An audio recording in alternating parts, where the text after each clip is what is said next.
Guys, welcome back to the Half 90 podcast. We have a fantastic group of people on today for the podcast. Unfortunately, Matt is not going to be here because he's having internet issues, but we've got another Matt to replace him. We're going to be doing a programming roundtable today with Brian Miner and Matt Jansen. So I know most of y'all probably already know both of these people, but I'm going to let them do a little bit of an introduction before we kick things off. Matt, why don't you go ahead and start?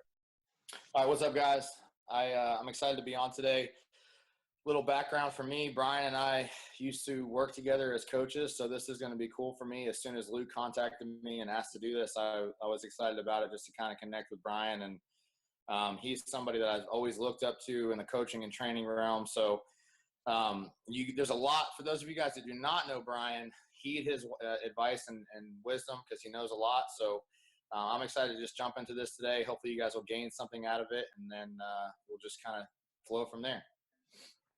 Yeah, I appreciate that, Matt. Yeah, like Matt said, we've worked together in the past, early in my coaching career, and it's been, awesome staying in touch. And I think it'll be a nice balance between, the kind of the application side of things with some of the research side of things, but I don't think our opinions really differ too much in the end. So I think it'll be a good way to kind of bridge the gap between some of this stuff. Yeah, and tease it out for our audience to be able to use it because y'all work together at Innovate, right? Yes. Yep. Yeah, okay, that's what I thought. All right, so let's kind of just jump straight in. I kind of want to kind of set the basis for physique athletes of where y'all believe the core principles lie in progressing through for hypertrophy within your basic principles of programming before we kind of dive off into a little bit of the deeper end. So when you're approaching a client, what is some of the basic core principles that you're making sure you tick the boxes of when you set up a program for someone? Matt, do you want to start? Yeah. So just to kind of the main things that I look at when I'm setting up a program. Yeah, just kind of like the core principles that you're making sure are intact before we get into some of the details of like volume, intensity, things along those nature, setting up splits, just the basic core principles you make sure your client understands. Yes. So the first thing I look at, and I sometimes it's hard to assess this based off of their understanding, but I look at their training age, and then within their training age, what I mean by it's hard to assess it is like, some people basically consider the first time they've ever touched the weight as their start of their training age. But for me, what I really consider is when they got on some sound programming as the start of their training age. So that's the first thing I look at is training age. And then from there, my biggest focus is on execution, teaching execution. And then after the execution is in place, then teaching effort. I don't think before those three things are really considered and corrected and making sure they're on the right path, that the programming to that extent really matters all that much until that training is in place. So those are, when we're looking at a young trainee, somebody that's just starting out, those are the three things that I would look at: is their training age, their effort, and then do they actually know how to execute a set properly? Do they know what real effort looks like? Do they know what a real RPE scale looks like? And it's hard because there's, especially in today's day and age, there's so many people that have gotten into this because of the popularity of it with no athletic background. Taking somebody that's an athlete and turning them into a strength or performance physique athlete isn't that challenging because they know what effort is. It's more so the realm of people that, and there's nothing wrong with this, but if they have no athletic background, a lot of these people don't know what real effort looks like. They don't know what a failure set point looks like. They don't know what a high level of fatigue looks like. So having to teach those things is what I think is most important initially when assessing a program. Yeah, I couldn't agree more with Matt there. I think, training age is, as Matt said, when they first kind of start following a sound program. And I think one of the good tidbits that has come out of have you guys read Starting Strength at any point, like early on in your coaching? So, I mean, one thing I do like about his classification system is, a novice, he kind of considers somebody who's making progress on like a session to session basis. And then an intermediate, someone who's able to progress on like a week to week. And then an advanced like block to block. And so I think that, once you have these other systems in place, that's a good way to sort of look at training age, because any novice is going to make progress off of anything. So, but I agree with Matt, like the execution is going to be the biggest priority. And I think right now, training volume is getting a lot of attention, and it has for, past 5 years or so. And within that, people want to know how much volume should I be doing, but that's all contingent upon, the effectiveness of the existing stimulus. So, you have to make sure that you're performing the exercises, doing the exercises that you should be doing that suit you the best. And from there, you can kind of fan out into the other details. And as he said, effort, knowing what an RPE 10 actually feels like in order to know, what an 8 feels like, and knowing, if you're using some type of relative effort scale, where you're at in proximity to failure. So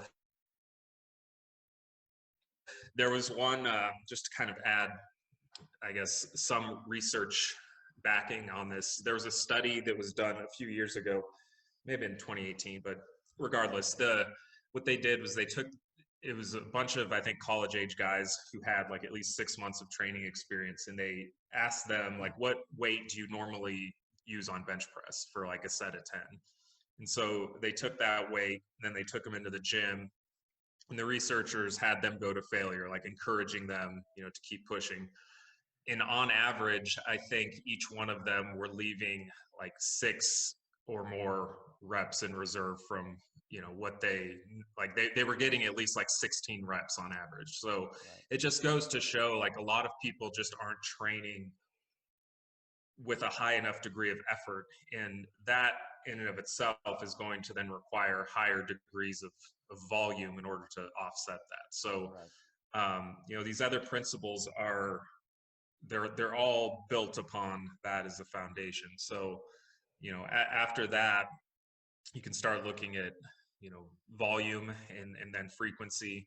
I think for most of the athletes that I work with, for hypertrophy, it's pushing most sets within 3 or less reps in reserve on average. I mean, occasionally I think it's helpful to push to failure, but I don't really see failure as a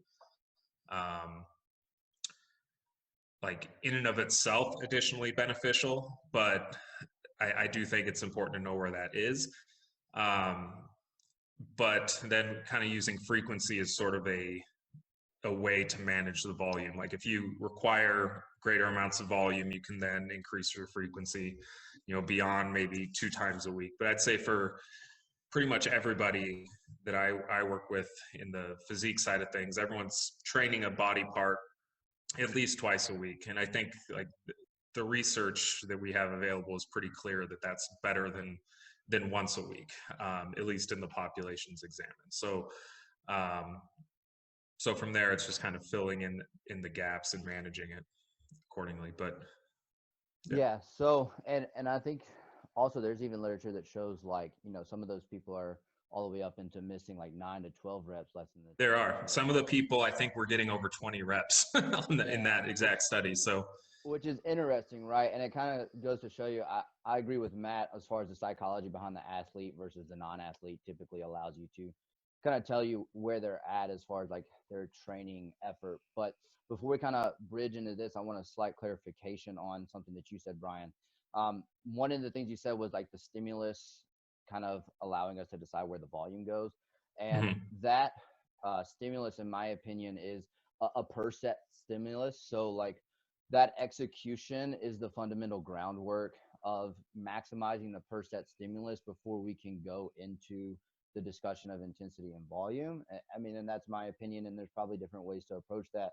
But before we do kind of push into that, understanding that execution is the primary, do both of y'all use video consult as like checking that execution and fixing that within those early stages before we're getting into the more intermediate advanced stage of teasing around with the volume, intensity, and things like that? Matt. Yeah, it, as much as even it doesn't even beyond beginner. Because I think, okay, so I think the first step in this is analyzing execution in general. I think step number 2 is analyzing execution as you actually reach a failure set point or near a failure set point, because even in advanced trainees, that's when things start to go haywire.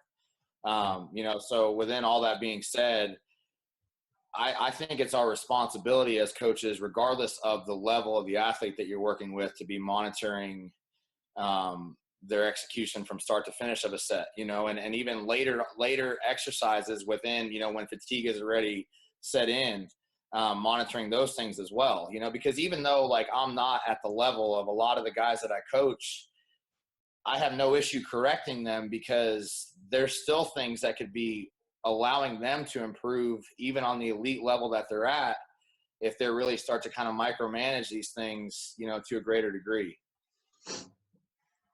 Yeah, I agree with that 100%. I think it's easy for some coaches to work, they're working with people even in the intermediate to advanced level that you sort of assume that they know how to execute things properly.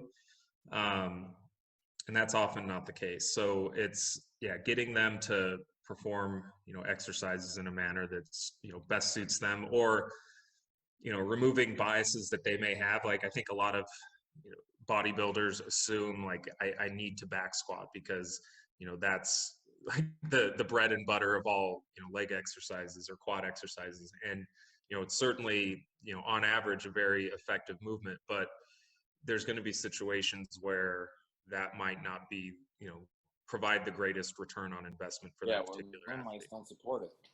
Yeah. Or whatever. Turn into a glute exercise and not a quad exercise for a lot of people. But True. one thing I kind of wanted to touch on before we kind of get into the main driver of hypertrophy is most of the time I see that within logbook training, kind of that execution, especially those new to it, is kind of like in their check-ins, they'll say that they're progressing week to week. But if you like front and back in a video of that set or that movement, that execution over time tends to kind of drift away.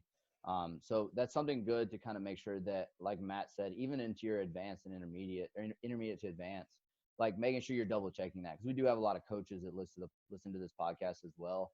So just a good tip to use with your clients as well is making sure that you're not only checking it on the front end, but on the back end, because it can start to wean. Like I'm guilty of it myself, right? Like especially when you're dealing with some movements that aren't quite as locked in, like a hack squat comparable to a back squat, right? It's a little bit easier to let those hips shoot out from under you in a back squat than when you're locked into a hack squat, right? So just some kind of tidbits that, just to expound on some of the things that y'all said. Now, this is kind of a discussion I wanted to bring up with the two of you on, is once we lay that groundwork of execution, the individual understands effort, where do you see the main driver of hypertrophy being outside of like mechanical tension? So if we're talking, intensity of a set, volume, how do those interplay for y'all, and where do y'all prioritize?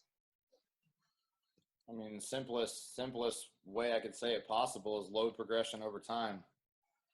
I mean, creating a high amount of tension and load progression over time. I mean, I think it's a foolproof system if you're able to quantify that. Yeah, I do agree with that. I think there's some nuance to that, and I think it easily gets misinterpreted by some people. I think when you take a step back, that is what needs to occur over time, and if it's not occurring, something is likely going wrong somewhere along the lines. But I think a lot of people immediately associate mechanical tension just with heavier loads. And, you can accrue, I mean, tension has a magnitude and like in terms of growth, like kind of termed, if you want to consider it, like impulse, like the magnitude of tension in the time that you're exposed to it, you know? So that's where like the volume element comes into play. You know, if it was all about, you know, just maximizing mechanical tension, you know, we would do 1-rep maxes all the time. And we know that that's not going to be sufficient because you don't have adequate exposure to it. So, you know, the interplay between, I mean, you can't look at one or the other in isolation. I mean, there's an interaction there. And I think, you know, over time you're, you know, adding reps. Like what I like to do is, you know, have a rep range that you're working within, and you're not always going to be able to add weight every single session. And so using some type of like an auto-regulated double progression model or something where you're working up in reps, once you hit the top end of a range, you can increase reps. Right. So I do think it's mechanical tension. I think that's pretty undisputed at this point is the primary driver of all of this. But I do think sometimes, as you alluded to, Luke, like the process of beating the logbook, sometimes you see people that are pushing the progression ahead of the you know, qualitative aspect of the set. And so you see form start to break down. And at that point, they're not really seeing like overload occur. They're like driving overload. You know, there's a difference between like reactive and sort of proactive progressive overload.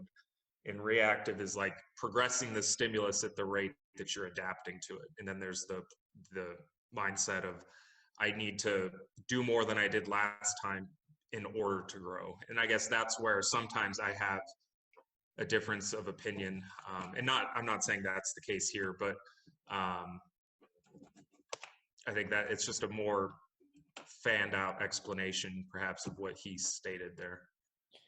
Yeah, I mean, and two, I think there's some beauty in the fact that Brian and I don't have to agree on everything either, you know?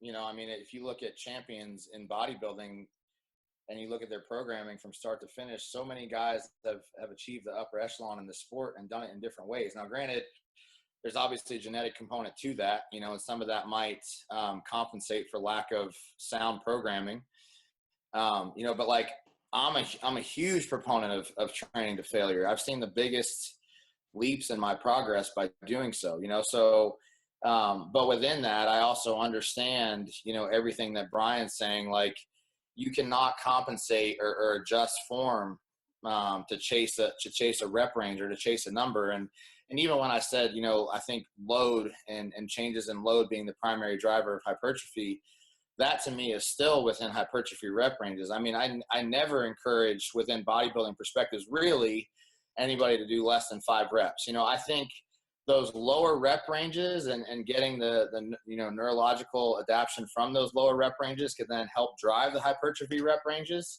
But again, like that's not, you know, something that I'm you know, pushing constantly.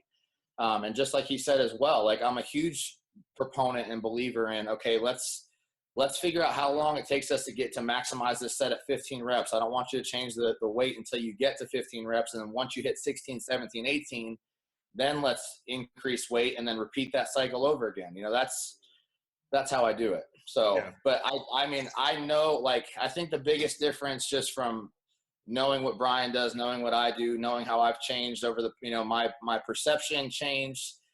I've just seen the biggest change in my physique and the physiques of the athletes that I work with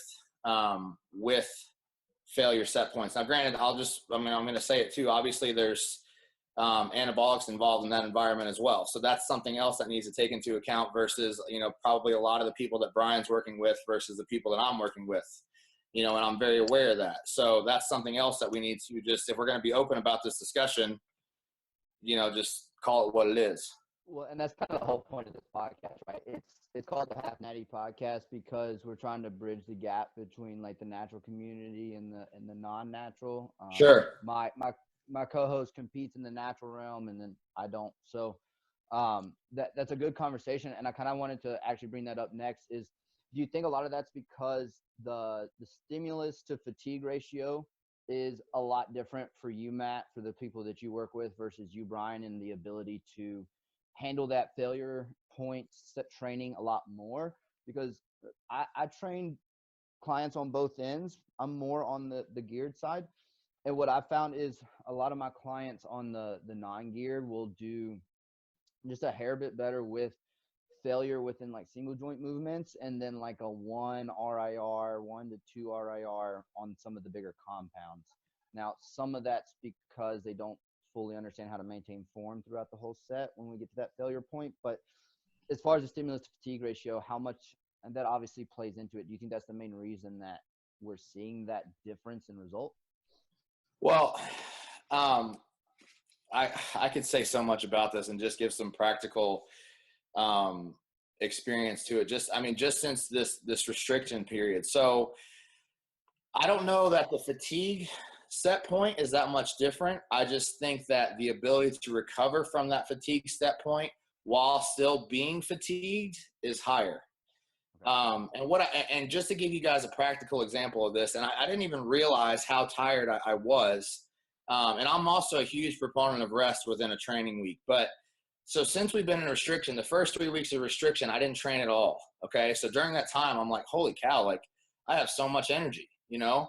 And then since then, the last 3 weeks, I only trained 3 times a week. And even still, I'm like, I love naps, you know? I haven't needed a nap the last 6 weeks. And I'm like, what's going on, you know? So I don't know that it's so much that maybe we can manage fatigue better, even though we're still in a fatigue state. You know, but that's just something I really picked up on the past few weeks is like, you know, I was thinking, you know, man, I'm getting old. I'm tired all the time. But it's like, it truly was training related. And that's even within me resting 2 to 3 times a week, you know, but that cyclical pattern of doing that and then breaking that pattern and truly getting rested and recovered up. And now it's like, I feel like a new person all over again, you know? Yeah, that's a good point. I think, you know, anytime we talk about fatigue, you know, there's different elements of that. You know, when you mention like the stimulus to fatigue ratio, you know, I think looking at it from the perspective of, you know, maximizing the stimulus per set before you know, add more volume.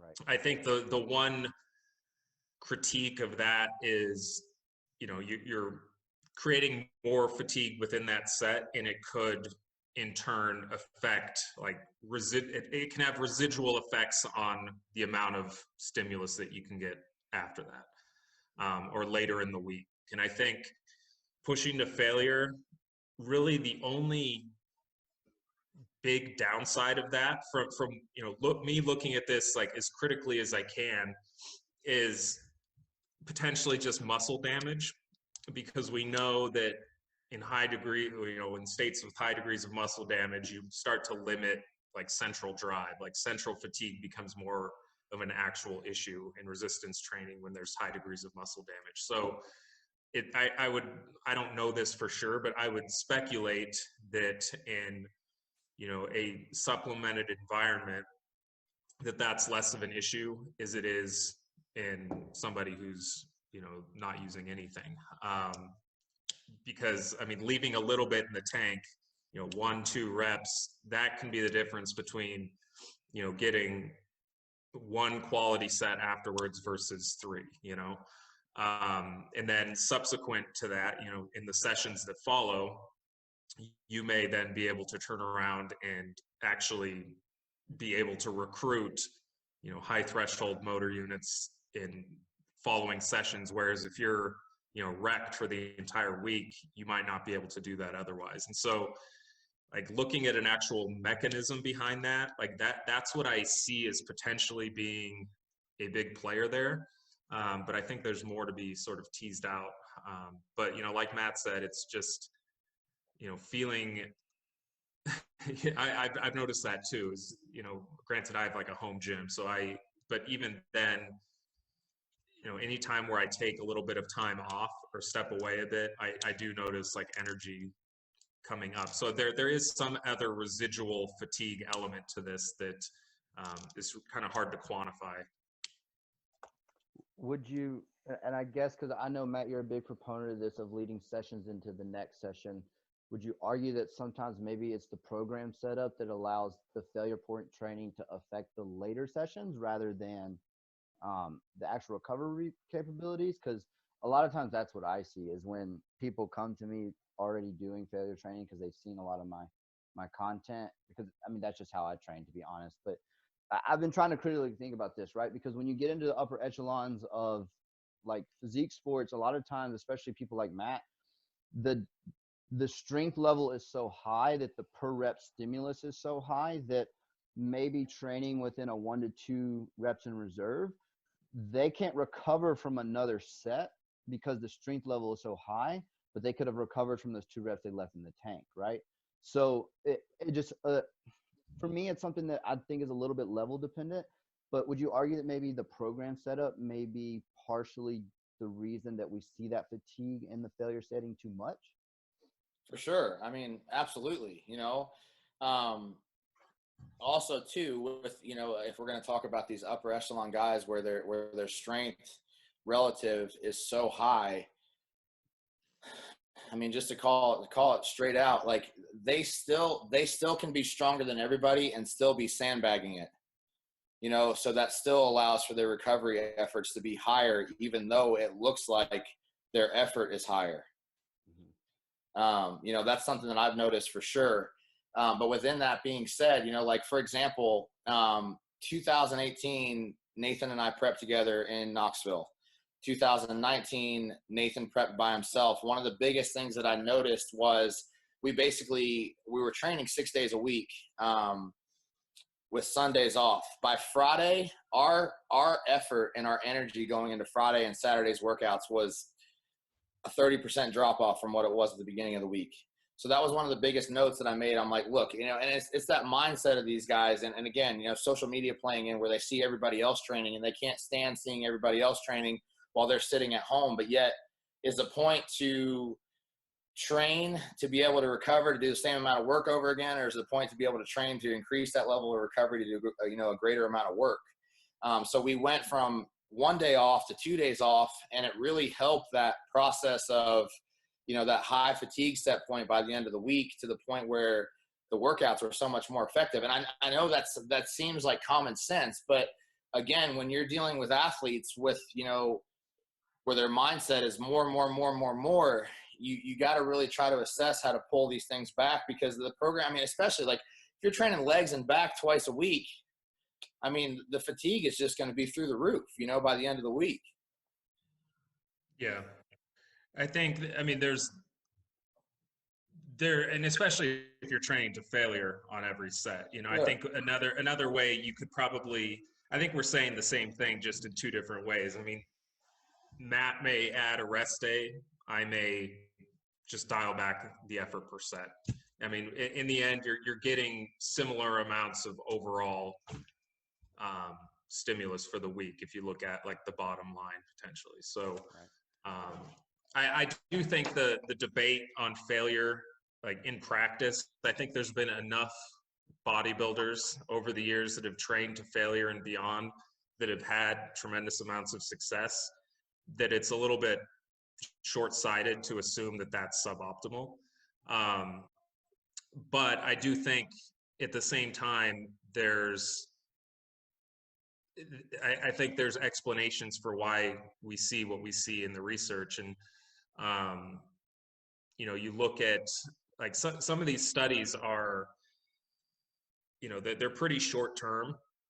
In like the repeated bout effect, it's like you get used to training to failure. Like your ability to recover from that starts to increase, and it starts to become less of an issue. So I think as long as you're adapted to it, it's much less of an issue.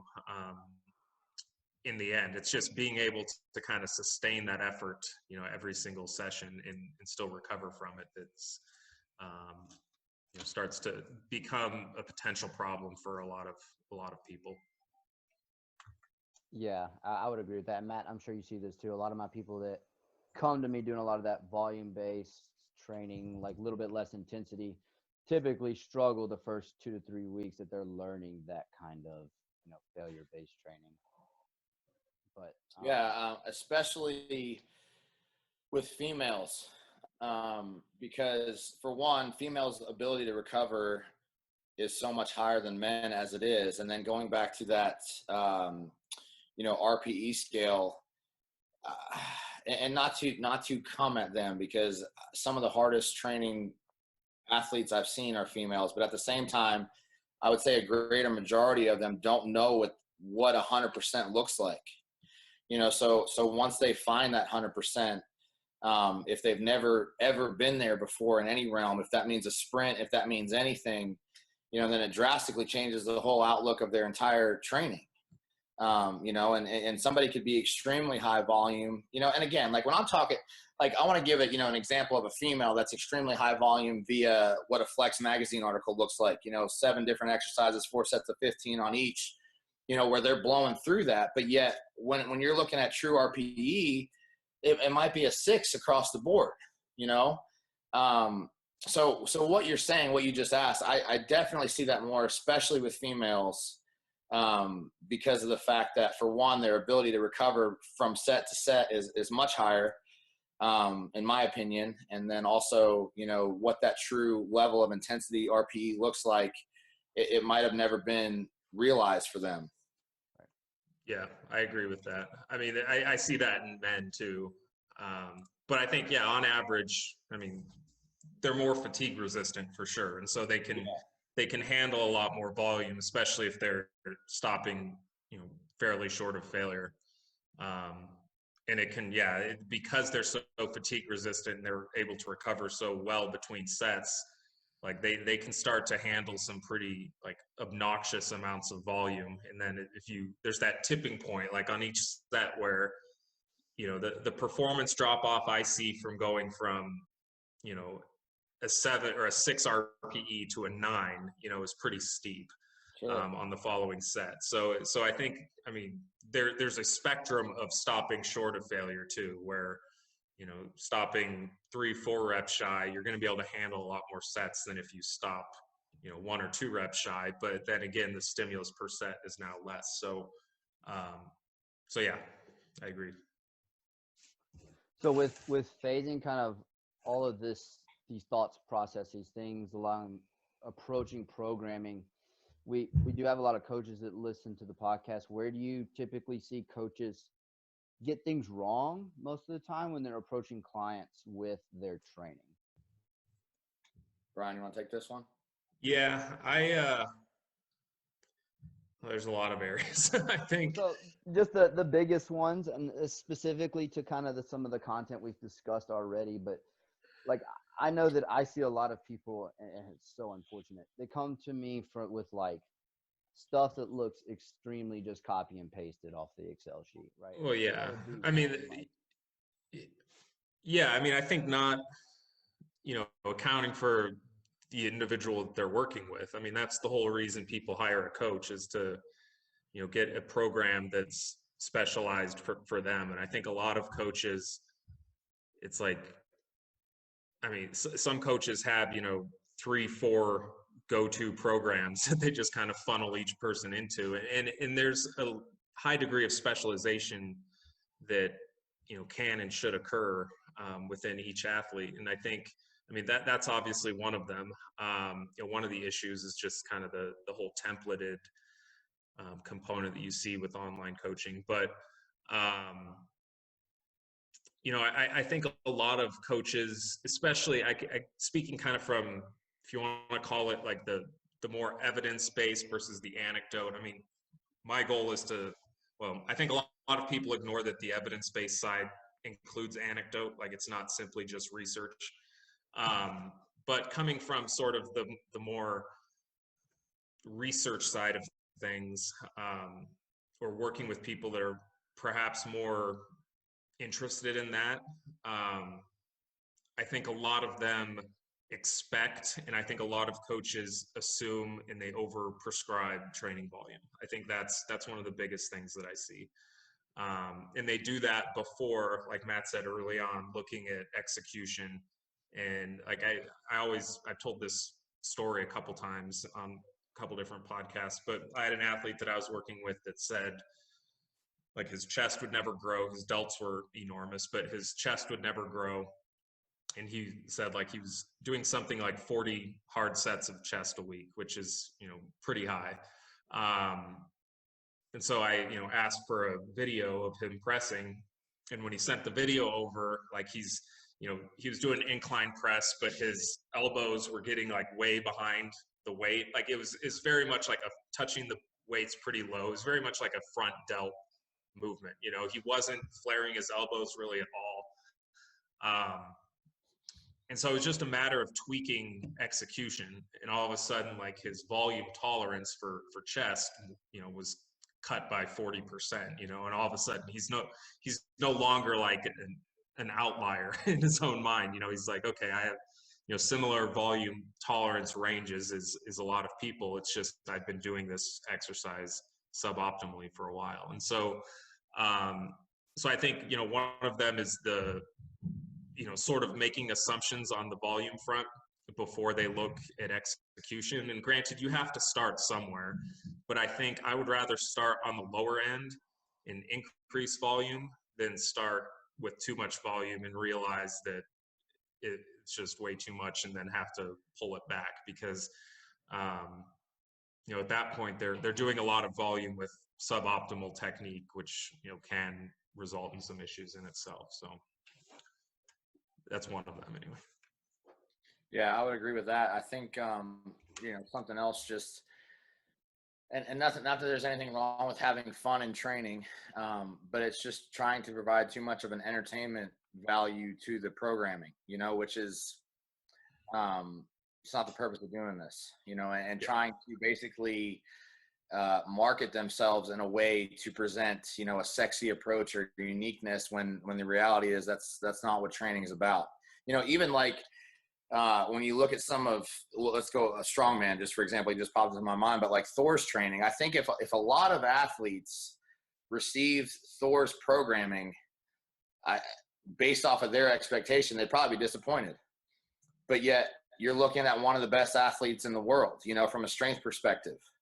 So it's not about entertainment value. It's not about how cool is my program. It's about how effective is my program. And I think that's an area where a lot of people miss the mark. Is it based off of performance expectations and progress, or is it based off of how much entertainment value can this provide me on a weekly basis kind of thing?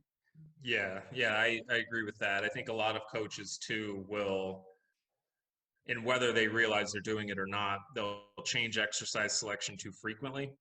And the clients sort of go through this relearning phase. And so they see this like uptick in performance, but they never really advance that much. It's like they spend half the block refining the movement pattern again. And so, like one thing I struggled with a little bit as a coach early on was feeling okay with telling an athlete to repeat a block, and I think, you have these athletes that are, paying you money to write them a training program. And I think part of it is educating them to understand that it doesn't need to, like, if something's working, then, you don't need to change it if it's working well. And I think some coaches feel the need to change things because they feel like that's what they're being paid to do, is to manage and change variables. But there's cases where that's just not the case. Like you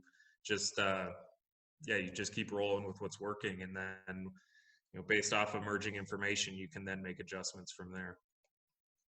Yeah. And, I was, like Brian said, he struggled. I mean, there's a lot of mistakes that I made.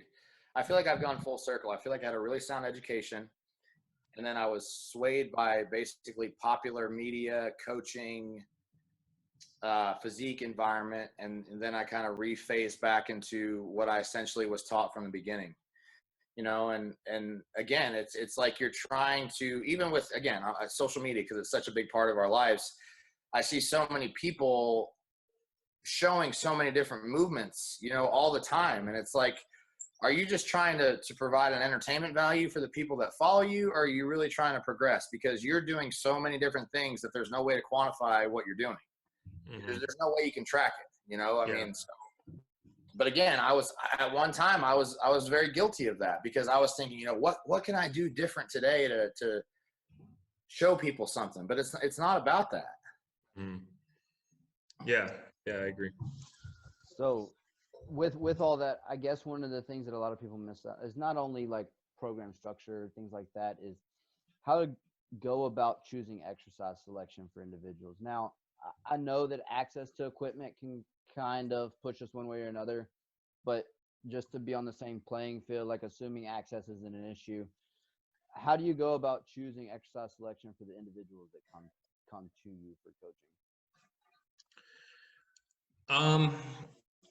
I mean, if they're a physique athlete, I guess we're talking about bodybuilders. I mean, if you're a power lifter, Then that's obvious, right? it's well, Yes, right? it's obvious to a point. I think that I mean that's worth a discussion in itself. I think there's Yeah. there's a lot of power lifters that assume like specificity or nothing else, and um, there is a role of variety in strength sport. But from a bodybuilding perspective, first thing is just assessing their physique and seeing where they have specific gaps, and um, allocating volume accordingly there, and figuring out exercise selection based off of where they potentially need to bring certain areas up.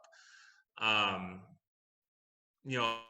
do look at what the athlete enjoys, because I do think if they're excited about a movement, or if they have like a natural bias towards a movement, they're going to tend to put more effort into it. Not always, but sometimes I at least consider it. Like if somebody just say they come to me and they have that preconceived notion, like I have to squat, but they're just totally not built to squat, then I'm not going to do it. But if there's somebody who like they get fired up to get under the bar, and in that case it's like let's do it. So I think that's a big element of it. I tend to I would say stick more to the basics just in general. I don't use I guess if we're relying, I mean, some machines are better than others, obviously, and for different people, some machines are going to fit them perfectly. Like all of the hammer, I'm yet to find a piece of hammer strength equipment that just doesn't like feel amazing for me. So, but then there's other pieces of equipment that just are absolute garbage. Um, so I think having the athlete try those. If we're looking at some type of incline press, for example, and there's a machine that they clearly connect well with. And I think most athletes, they know if an exercise, like they're feeling the muscle the way they should, I think in most cases. And so, listening and getting athlete feedback, I think is important. And I think one area where some coaches go wrong, they sort of assume they know what's best for the athlete. And in many cases, they may, but in other cases, I think you have to find that balance between their preferences, what they know they connect well with, and then the gaps in their physique, and then go from there. I mean, it sounds like an obvious answer to the question, but I think going in that order is sort of important for me. Yeah, I mean, I honestly agree 100%. I mean, the only thing that I would say that I try to dictate exercise selection a little bit more with would be within back movements, because there's so much ability to utilize leg drive, hip drive. So I try to be a little bit more strict to make sure that the back is actually being activated. Because you can't cheat like that on a lot of different, other exercises. I guess you could cheat on anything if you really tried hard enough, but it seems like it's so easy for people to engage so many different or activate so many different things when they're training back. So that's the one thing that I'm a little bit more strict on. But the same thing, like for example, like if somebody has, access to like an old flex flat press and they want to use it, I'm not going to be like, no, like we're not using that piece of equipment. I mean, it's a great piece of equipment, I would say more often than not, I try to base it around, the movements that are the most demanding. And then from then, as fatigue set points go in, then it goes to more machine based stuff, which I've noticed again in my own training, trying to go from using machines, some more barbell the past few weeks, my core is like so extremely sore, which makes me think that I was being lazy using too many machines. But yeah, I mean, I think Brian and I are really on the same exact page there. You know, the one thing that came to mind with me when you initially asked the question was just kind of addressing variables within back execution. But other than that, I mean, I try to work with people, you know, I mean, because again, like, I think there's a difference between providing entertainment value and providing something that they look forward to doing. And there's nothing wrong to building a program that they look forward to. You know, I mean, when I growing up, like, I looked forward to going to practice. Now, granted, was it always fun? No. But I did look forward to it, you know? Yeah. And I think this is a great one, because back training is where I see most of the issues too. What are, other than like the momentum side, what is kind of the biggest issues that you see within back training? I know this is kind of getting really specific, but for a lot of people, that is a weak area in some way or another, just because there's so much musculature to consider within the back as a whole, right? Because, like, for example, my lat spread looks amazing, but my back double could use some work, right? So what are the biggest mistakes within back training you typically see? Is it strictly the momentum thing? Is it exercise? No, I mean, I think the momentum is a big part. I think another big part of it is people not really realizing or paying attention to where their elbow finishes in relation to their trunk, and basically replicating the same movement pattern over and over and over again between a dumbbell, a barbell, a machine. Like, if your elbow is constantly finishing in the same exact place, you're just hitting the same thing over and over again. I don't care if you've done it on 4 different exercises. I see that all the time. You know, like, when I'm going through the assessment with athletes, and I'm like, you know, a lot of times I don't really even care what they write down on paper. I'm like, show me what you're doing in the gym. I want to see what you're doing in the gym. And then when they actually show me, especially back training, I'm like, okay, you literally just did 20 sets of the same exact thing on 4 different machines, you know, like, I mean, and nothing changed. You know, your starting position and your finishing position was the exact same.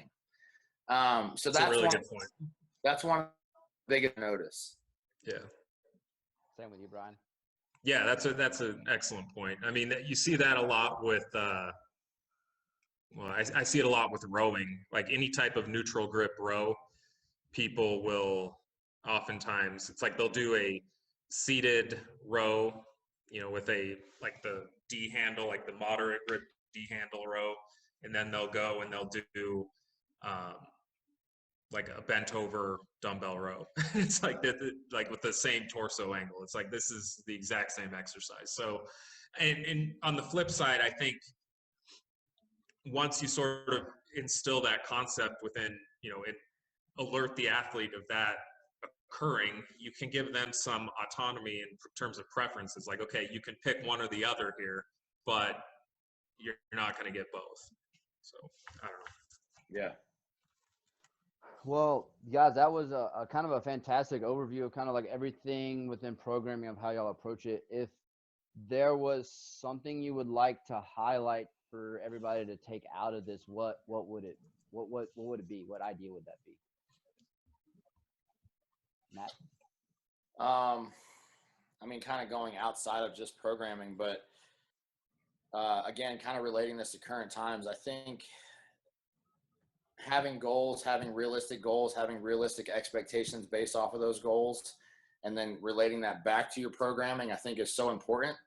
I try to make parallels to athletics as much as possible, because I think that's the system that we should be following more often than not.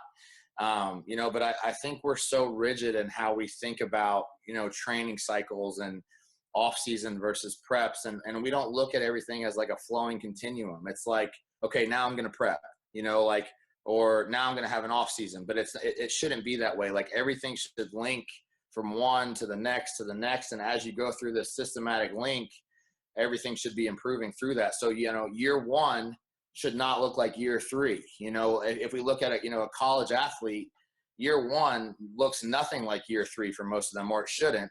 You know, and if we took that same approach within bodybuilding, within our structuring of our programming, within analyzing our physique, really analyzing our progress, are you basing things off of performance? Are you basing things just off of a feel? You know, I think that's, if there's a takeaway, that's what it would be for me, is when you're doing your programming, when you're looking at your programming, is everything flowing in a unit? Are you look back 2 years from now, are you lifting the same amount of, weight for the same amount of reps with the same execution? Like, has anything changed? And if it hasn't changed, realistically, your physique hasn't changed. Again, unless you're in that upper tier, which people in that upper tier aren't listening to this. So that's what I would say. I don't know if that's exactly what you're looking for, but hopefully that makes some sense. Yeah, no, that was perfect, Matt. Yeah, for sure. I echo everything he said there. I think one of the big things I see is, and one of the points I try to get across to people is simply to, like, people already have a lot of the answers in front of them. They're not looking for them. So if somebody they're oftentimes trying to troubleshoot a problem that doesn't exist yet. Either they're not being patient enough, or they're just simply not recognizing that they're making progress. So it's making progress or progressing and managing a program based off of outcomes and not assumptions. And so being able to, objectively look at, whether or not you're actually progressing in a movement. Are you feeling the muscle, doing the work, or are you just, moving the weight? And looking at that, and if you're not making progress, being able to use have a system of deductive reasoning to look at it, like, okay, what could this be attributed to? People sometimes forget programming, and the stimulus is only half of the equation. The recovery element is oftentimes undersold. And I think, there's people that they plateau, and the common message when you plateau is to work harder, to do more. Well, if you're plateaued because you're not recovering, and that's just going to exacerbate the existing issue, So, and I think that there's, as obvious as that sounds, there's a lot of people that aren't self-aware enough to distinguish between the two. So, understanding that, you have to take as much pride in, what you're doing outside the gym is what you're doing in the gym. And that's going to help, as Matt said, get everything sort of moving as a machine, and, flowing together, and not having like these, sporadic bursts of progress that you can't really decipher what they're attributed to. Yeah, that was really good, man. I agree with that too, 100%. And one of kind of the big tenets of what both of y'all said that I kind of want to point out is, getting rid of your emotional attachment to anything within programming, right? We all have our tendencies, right? And that's fine. But when you're looking at stuff like Matt pointed out that works in a system that sequences into one another, or being objective in the way that Brian discussed it, a lot of times our emotional attachments to certain things skews our actual viewpoint of where we actually are. And a lot of times all it takes is being willing to have conversations with people that think a little bit different than you, right? So I know that that's one thing I've struggled with, is my emotional attachment to certain things within training or programming, right? That has made me better as a coach and an athlete when I've learned to detach myself from the emotional beliefs that in something that works, in my opinion, and look at and applying principles across the board. And I would love to hear y'all sound off of that before we log off if y'all wanted. But for me, a lot of times getting athletes out of their emotional attachment in their head is sometimes the biggest step of moving forward when we're looking at progress as a whole. Yeah, I think it takes a lot of mental fortitude to be a good physique athlete. But I also think that a level of headstrongness or a level of overly being mentally tough can also be one of the greatest deterrents to a physique athlete, especially during a contest prep when, your recovery is limited. Emotionally, you're probably not thinking clear, especially, as you really get down into it. You have this like all or nothing mentality when, again, relating it back to athletics, I was so guilty of this. How many 7-year-olds playing basketball, have to go to college that day? You know, like you don't think like that, but yet all of a sudden you turn it into physique sports. You're in year one of competing and it's like, I got to go pro. Like, why? You know, like you haven't even earned the right. You haven't even earned the, you know, the scars or whatever to even consider that. But yet, because of the fact that it is kind of attainable, like that's how we think. You know, and again, with these upper, you know, with working with guys at the top, I think a lot of the times what I do to help them is kind of save them from themselves more than anything else.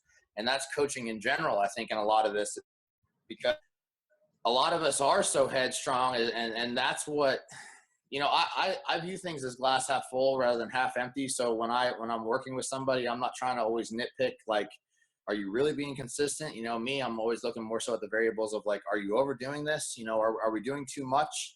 Are you going too hard on your cardio? You know, so that's the thing that, again, I don't know if I'm even getting off track or making sense here, but to me, like, that's what really we need to kind of assess as coaches and within our programming. Like, yes, be real with yourself. You've got to be mentally locked in to make progress. You have to be consistent. You need to have a structure, but yet within that, don't be so headstrong that you're literally withholding yourself from the progress that you could be making. When things are staring you straight in the face, like, don't avoid them, you know? And it's a simple, like, one of the questions that I get asked all the time is, you know, hack squats hurt me. What should I do? Don't do hack squats. You know, if your mechanics are right, like, find something else that works. But yet, like, to so many people, they just continue to hurt themselves week after week after week, causing an inflammation environment week after week. It's like, it's simple, you know? Jumping off a big bridge, if you land hard, it's going to hurt. Like, what do? You don't jump off the bridge. But yet in physique sports, we keep jumping off the bridge. Yeah. So, yeah, I that makes a lot of sense. And I think, you know, looking at it from a coach's perspective, I think, I mean, as Matt said, I mean, with his demographic, I mean, you probably don't have to worry about people actually executing on their end. Like, if anything, it's getting them to manage and, you know, manage their energy pretty much. But I think, you know, there's a degree of education that's required as a coach in teaching people how to look at things objectively and to be able to implement some critical thinking in their day-to-day thoughts and how they're, you know, assessing, you know, when they step on the scale during prep and they see, you know, the scale weight go up 3 pounds and they're, you know, they're expecting it to go down and they think, you know, all of a sudden it's like, well, objectively, you know, you're not in a surplus right now. You know, it's like, there's why are you panicked? And so, you know, same thing with training is, you know, like, okay, my lifts haven't, you know, I had a terrible session today. Well, like, how was your sleep last night? It was terrible. You know, it's like you know, I have a newborn baby and I know Matt can attest to this. It's like, you know, the first few months of you know, being a father, like, training was pretty difficult for me. But I had to, like, I had that sort of, like, that emotional drive, like, I needed to train. I needed to maintain a level of output that I normally do, when in reality, it's learning how to manage your energy. Like I said, just learning to pick your spots, be objective, hold yourself accountable when you can push, and, you know, recognizing when it's in your best interest to dial it back a little bit. And I think there's attributes there that, you know, can be applied both on the coach and the athlete side of things. Yeah, that was perfect. That was a fantastic discussion. Kind of hit all of the highlights that I wanted to hit. I would highly suggest y'all following both of these guys, both intelligent in their own right, and do some fantastic things with athletes across the board in physique and, you know, strength sports. So before we log off, I want both of y'all to kind of tell our viewers where they can find you, where they can find your information, just so that they can make sure that they're getting not only the content that we provide here, but the content that y'all are putting out as well. So Matt, go ahead first, and then Brian. all right, guys.